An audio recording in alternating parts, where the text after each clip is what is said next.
that, we're gonna move on to Jujutsu Kaisen episode 2 for myself. And for this one, we pick up right where we left off with Fushiguro. Fushiguro. I always mix up the O and the U. Fushiguro is prepping to destroy Yuji after he swallows Sukuna's finger and takes out the curse. And just as he's doing that, Gojo appears out of nowhere, just chill, as if it's a normal Saturday afternoon. It's like, yeah, man, I just visited this restaurant, got some dessert and whatnot. I figured I'd check out this finger situation, see what's happening. He's like, everything's going good, and that's where he like notices Yuji's there, and he has some questions for Yuji. He's like, hey, man, what's going on with you, bro? You swallowed the finger? And he's like, you can control it. And Yuji's like, yeah, man. He's like, well, give me 10 seconds with Sukuna and all that, and then come back. So, Yuji does that, and this is where Gojo proceeds to show how OP he is for 10 seconds. And then Yuji comes back. And after this whole interaction, Gojo's like, okay, well, I guess you can't control it. And we end his flashback explanation of how they got there, which is how they got to the first scene of the first episode with Yuji tied up and Gojo sitting in a chair backwards, telling him he's gotta die. So, with that, Gojo explains that they're gonna keep Yuji alive until he's able to eat all 20 of Sukuna's finger because he has 4 arms. And Itadori, well, after that, the opening title card plays with the theme song, which is still fire and OP. And also Yuji's name is Itadori, so I kind of like switch between Yuji and Itadori in my notes. But Yuji visits his classmates from the Ghost Club or the Supernatural Club, and he visits them at the hospital. The guy's still kind of out cold. The girl is there chilling, and the girl's like, it's my fault. And Yuji's like, nah, brah, it's my fault because curses and objects. And he pretty much explains exactly what Fushiguro and Gojo explained to him, as if his classmate's going to understand what he's talking about, which I guess she does because she doesn't freak out. And then it switches scenes to Gojo and Yuji kind of sitting outside, and Yuji's telling him about his gramps passing. And they kind of like have a moment where Gojo's kind of asking him like, yeah, man, well, did you make a decision? And Yuji's like, well, let me see the finger. He eats the finger. He makes his decision. He's going to help them out. And with that, he manages to not change into Sukuna again, and he keeps control. And Gojo is impressed. He's like, nice. And so they head off to Jujutsu High because Gojo wants him to meet everybody and meet the principal and see if he gets accepted. And so as they're going to Jujutsu High, they run into Fushiguro outside, and we learn a little bit more about what Sukuna is and everything like that. And I wrote it down. Sukuna is an imaginary fierce god that once existed as a human 10,000 years before. And during the golden age of Jujutsu, sorcerers tried to destroy him, but were unsuccessful in every single way. They couldn't destroy his gravesite. They couldn't destroy him. And he ended up being like the most powerful curse ever. And he became the king of curses. And so with that, it explains why Sukuna's fingers are like pretty much undestroyable because they're so strong and powerful. And with this lore, we also figure out that if Yuji gets accepted, he's going to become one of 3 first years. And by the time we get all this information, we're at the school and they meet the principal. And for whatever reason, when Yuji meets the principal, he's like, hey, I'm Yuji Itadori, and I'm into girls like Jennifer Lawrence. And I was like, all right, cool. I mean, she's cute, but this is irrelevant information. This literally has nothing to do with anything. But great.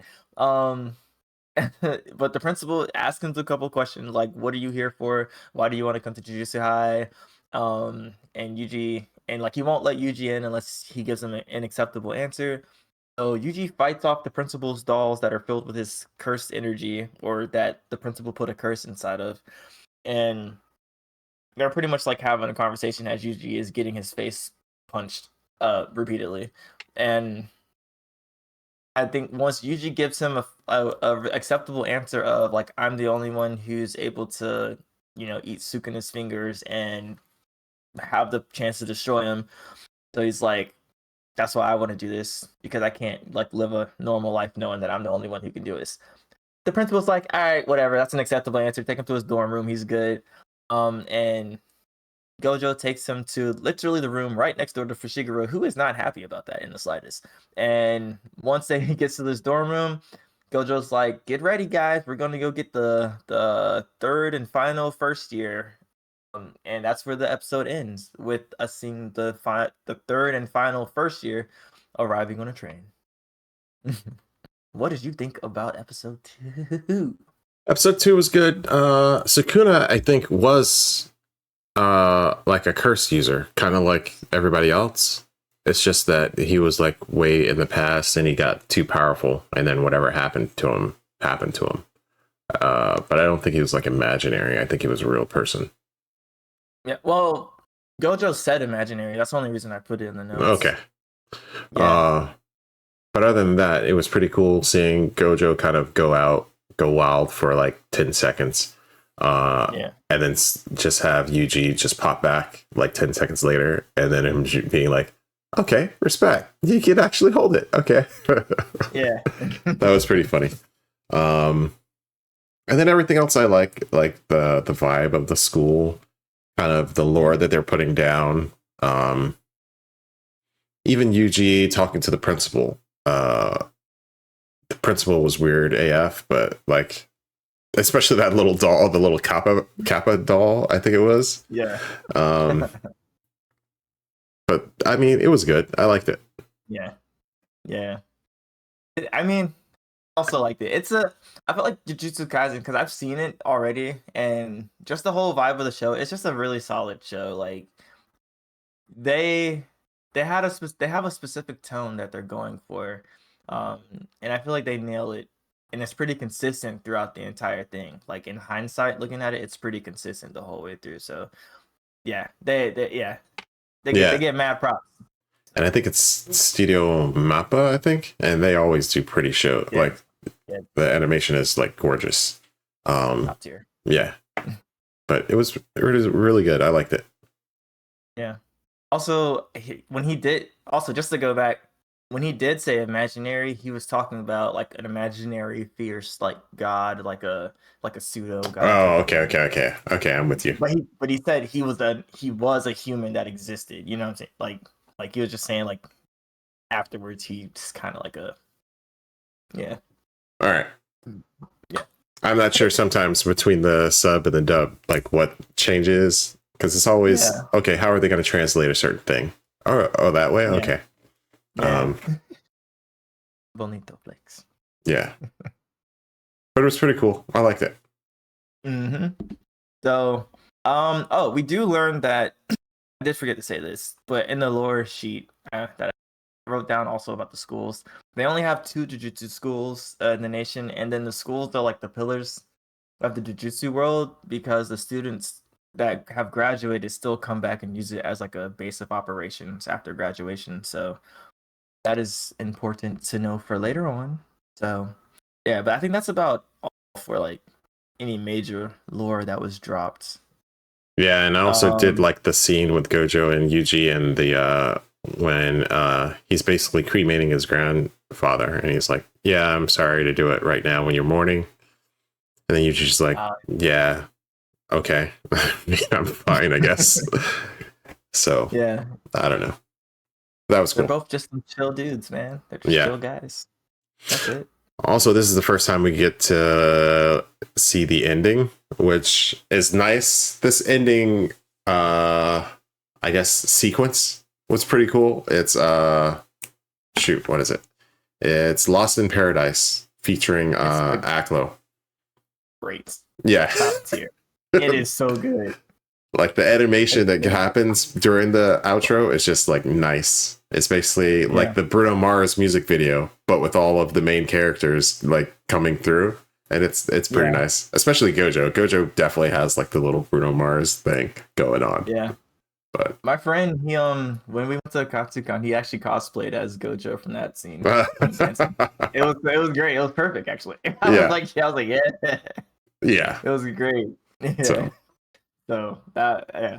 I love it. I love it. We did like the dance and everything like that as he was coming down. It was great. I was gonna say something else. I can't remember what I was gonna say though. But yeah. Do I remember? 3, 2, 1. Oh no, I don't remember. Oh well. Oh, I do remember. So to go with the lore, because I was saying that I wasn't sure of any more lore, but they talked about the fingers and how they're gonna use Yuji as like a compass to go find it. This was near the end. I just forgot to put it in my notes, but it's near the end. They're gonna use him as a compass to go find it because it's not really easy to find the fingers because the fingers themselves suppress their curse energy or they're too strong to so it's like it's hard to get to, or they've been eaten by other curses which amplifies their power and everything like that. But because Yuji has some fingers inside of him, that sounds crazy, but that sounds crazy. But because of that, Sukuna's gonna want to complete his 4-armed finger set. So he's gonna be going with them as a compass, which that is important information. So just had yep. to let that go in there. Yep. But with that, the anime section is complete, and we are moving.